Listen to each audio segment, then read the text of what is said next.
Tekashi is starting to show me signs that he should be compared to a Tupac. Let me tell you why. This is my part where I interrupt him. What I'm about to say to you, I feel like it's really, really simple and you should know it, but even if you don't, I'm gonna let you know.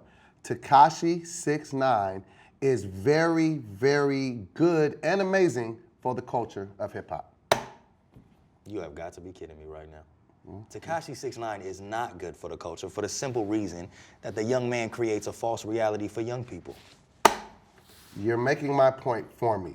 I feel like Tekashi6ix9ine is a representation of what these kids are right now. A lot of these kids growing up, see, I'm an older dude. So I grew up, when I had to say stuff, I used to have to bump into the people that I said it to. So you had to watch your mouth because you had to be held accountable for the things that you said. These kids these days, they don't do that. They hide behind their keyboard, they troll people, they say whatever they want to say, and they face no consequences for that. He is nothing but a walking representation of what these kids are, which makes him important, vital, and mandatory because he's a polarizing figure of what these kids have become. You and I aren't gonna understand that because we come from a different era. He is cut from the cloth of what these social media kids do. They say what they want, they become whoever they want, and then they live that truth.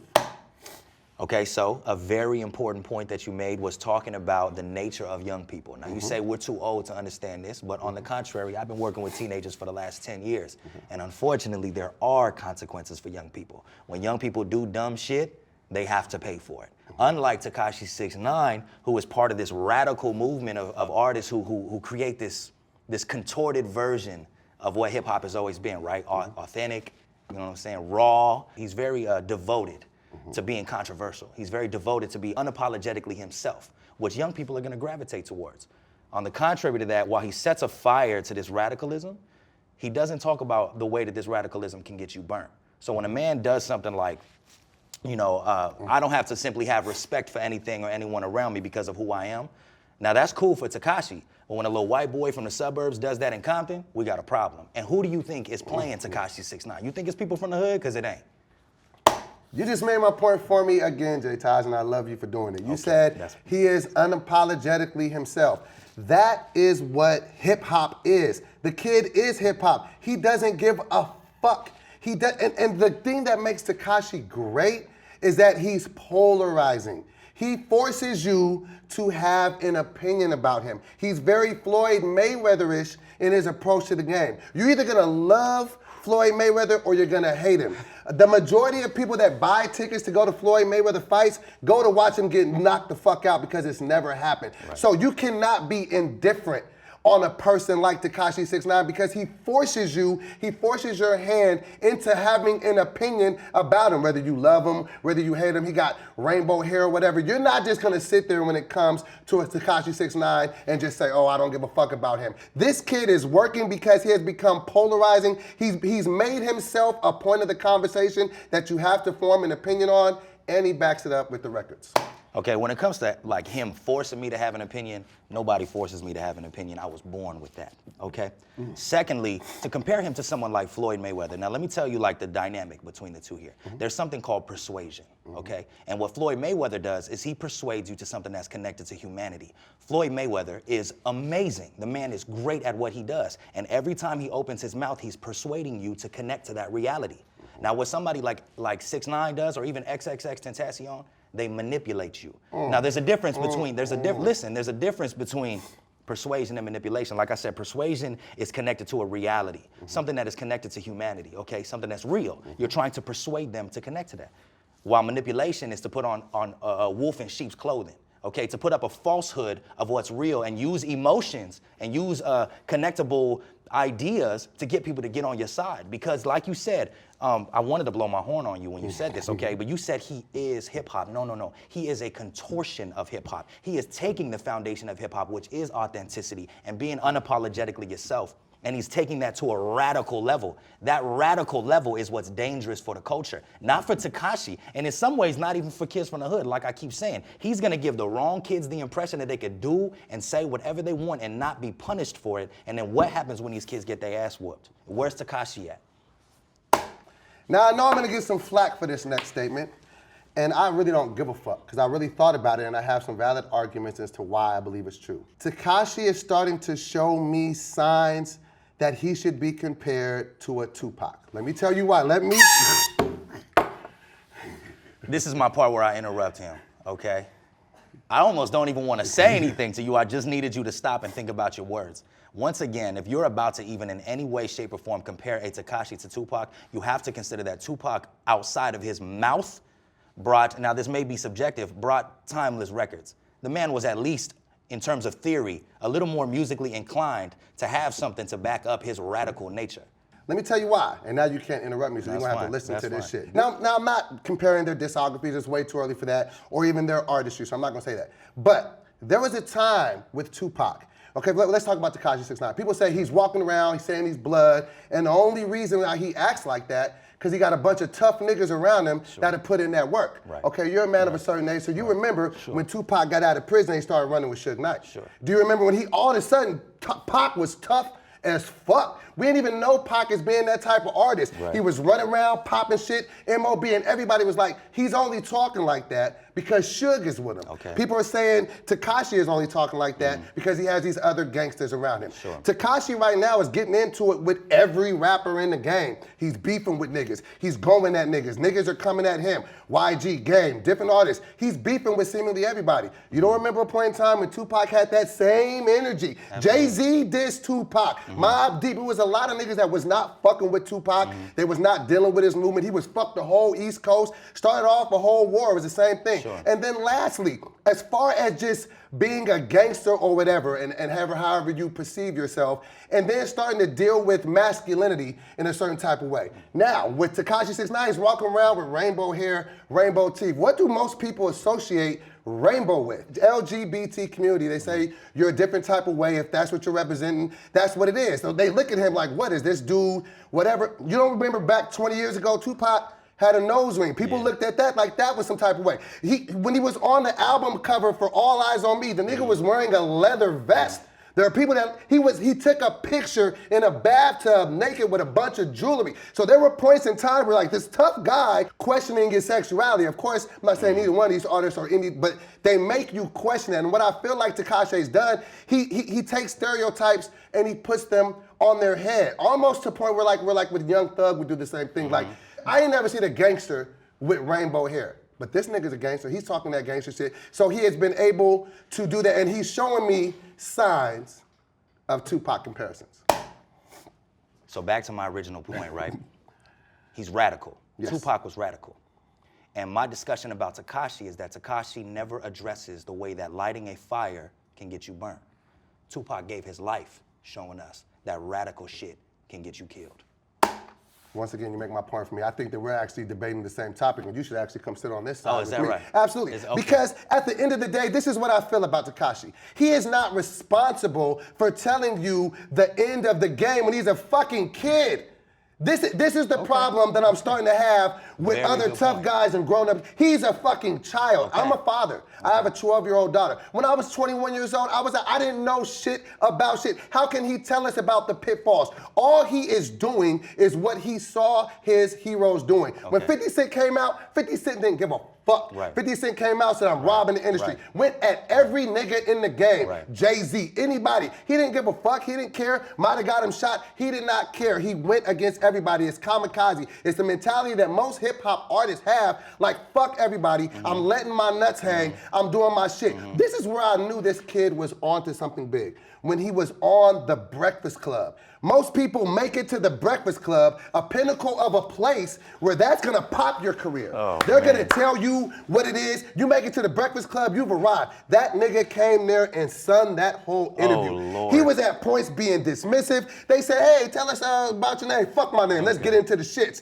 He's a young kid with no backing, no major cosign on the biggest platform that we think hip hop has to offer as far as getting your voice out there, and he owned that shit. How the fuck did he do that? How did he even get in that position to be able to do that? Because he's unapologetic, he doesn't give a fuck, and he's speaking his truth. Wow.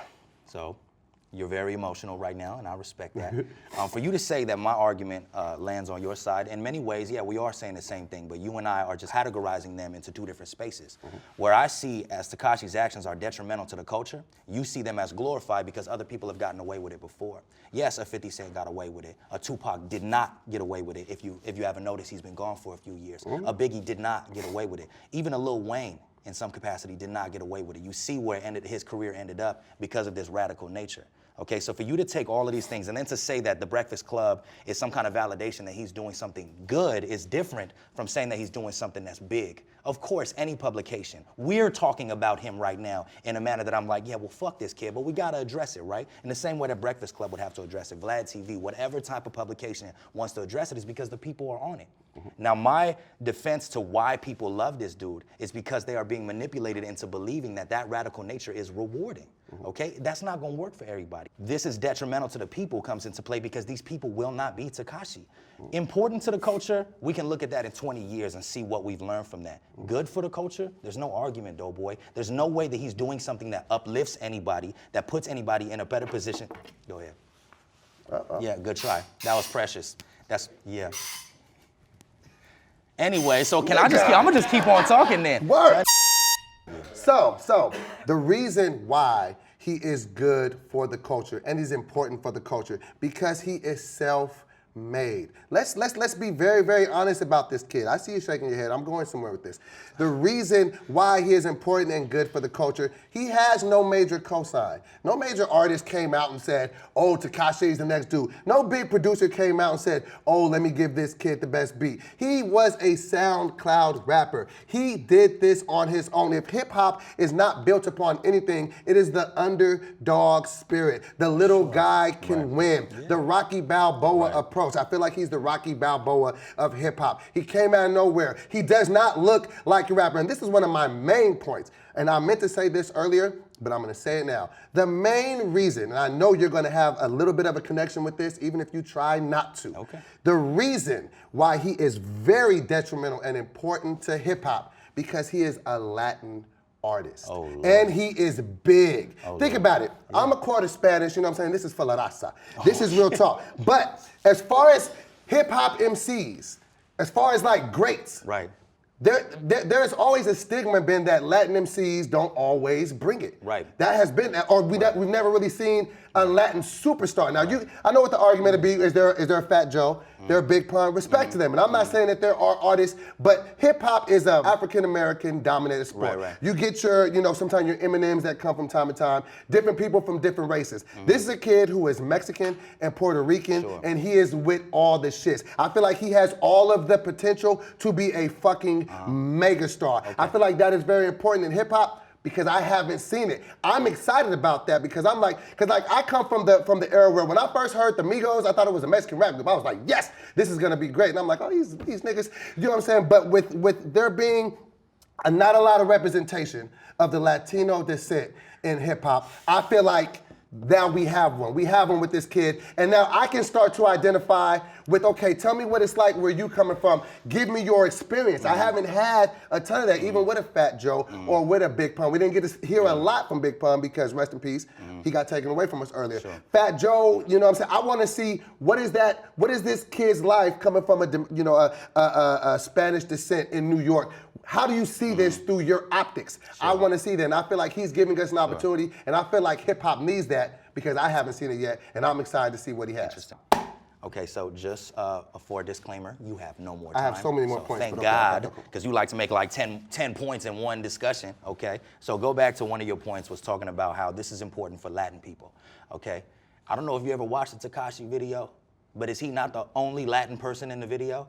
So he's clearly not as connected to this culture as you think he is. Now, talking about the raza, now I can't speak on New York culture when it comes to Latin people, but I do know that Tekashi6ix9ine in no way, shape, or form represents any Mexican or Puerto Rican I've ever met. Okay, the young man does not walk, does not talk, does not look, does not even in many ways embrace his own culture the way that he embraces the black culture. So he is just like the plethora of other Latin artists, which rightfully so, culture is culture, it's different from race. They've adopted themselves as part of, you know, the hip hop culture, which rightfully is dominated by the black culture, okay? So don't talk about how he's gonna be some kind of like pioneer for Latin movement in ways that Fat Joe couldn't do or Big Pun couldn't do to like bring a plethora of artists. I mean, I feel like MV Riders has a better chance of being a representation of Mexicans than Tekashi6ix9ine does. So I don't think, and I think I can say this rightfully from most young Mexican and Puerto Rican people in America, Tekashi6ix9ine isn't exactly the part of the culture that they're trying to push, okay? Now, going back to this part about how he's unapologetically himself and he's a part of the roots of hip hop where he came up independently. I mean, I hate to break it to you, DoBoy, but it's 2018 and people have been doing that for the last like 10 years, okay? He's not the first artist to come up with no major cosign. But you ain't been paying attention to the news because he just dropped a video where 50 Cent was jokingly trolling this dude, co-signing him, calling him the king of New York. Okay, wait. You already blew your horn. Now, the last part that I wanted to get to about this manipulation of the culture, we're missing out a big part that's happening a lot in hip hop and how Tekashi6ix9ine is arguably gone from a SoundCloud rapper to one of the most talked about people in mainstream hip hop. And he's doing so much shit to distract you from his legal problems, okay? So this is another way that you're able to take a life and manipulate people to think that it's okay to have a young woman in a video in a sexual manner or anything, not even just the sex shit, just the gangbanging alone, the whole like I'ma kill you type of state of mind. You're giving people this idea that you can do this and you can get away with it, okay? And he's doing everything he can. Even the sound of his music, the screaming, all of it. Listen, now I'm not gonna talk about whether or not his music is good or bad because that's subjective.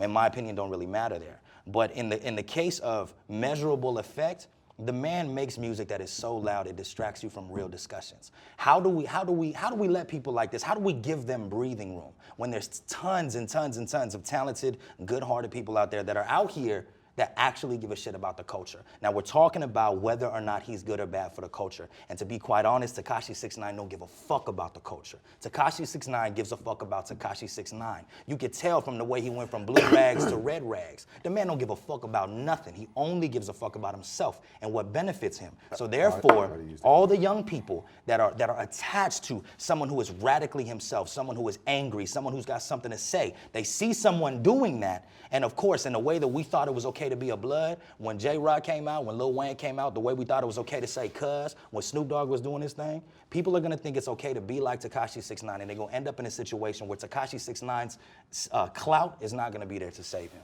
That's my time.